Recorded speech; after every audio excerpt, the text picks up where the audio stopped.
tired of running out of room to expand your country in Europe? Do you need more raw materials for your industrial revolution? Well, come and get your new African colony. Only 10% of the continent was taken by European powers in 1870, but they have been going fast, so hurry up and effectively occupy an African country today. These African countries are so valuable. They provide so many benefits and opportunities.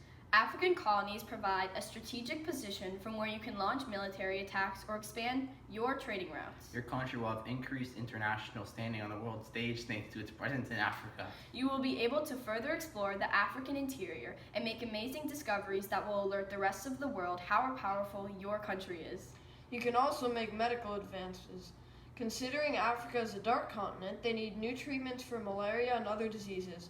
When other European countries hear about all the successes you have had after colonizing your African country, they will wish they had jumped into the game sooner.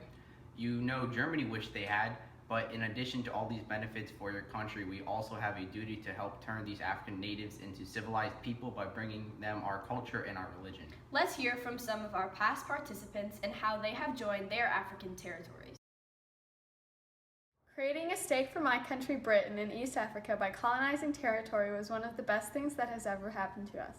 We mainly had interest in Egypt and South Africa in order to use their gold and diamonds and to increase trade with India. We have been able to trade extensively with India thanks to our new position near the trade routes on the Indian Ocean. It has really stimulated our economy, and we have been able to use more goods made available to us by India. I think it has really benefited us, and I am proud to say that we have helped civilize the natives to an extent. We are trying to fulfill our duty as well. France became interested in Africa because we needed raw materials like palm oil and timber. We were also interested in new markets for industrial output. We considered having an overseas empire as essential to enhancing our wealth, prestige, and power. I have mainly been concentrating on France's efforts to West and North Africa because I think we're smart to start following the effort to claim territories swiftly after Britain. Yes, Germany was a little late to join the Scramble for Africa, but once we saw how it was benefiting other European countries, we had to participate. We had mainly concentrated our efforts in East Africa, and the business industry in our country was really excited to have profitable regions in Africa as German territory. When Portugal saw all the European involvement in Africa, we knew it was increasing their country's power. We did not establish any new territory, but since Portugal has had a presence in Africa for some time, we reasserted our long-established claims in Angola and Mozambique. We increased our presence there so we could use their resources and help them establish a civilized culture. Thank you for those words from our supporters.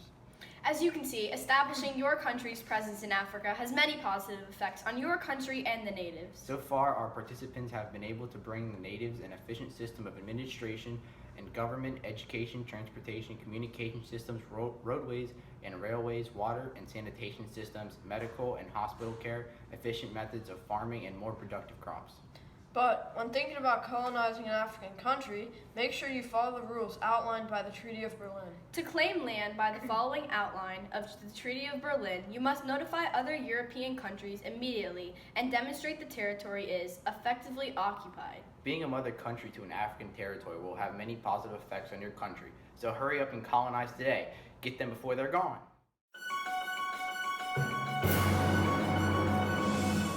These spokesmen do not take any responsibility for advertising colonization in Africa for our supporters' actions for randomly partitioning the continent, the introduction of European money completely changing the nature of the African economy, the limited choice of jobs for natives, enforced hierarchy with Europeans on top, exploitation of resources, forced labor for the natives, or brutality.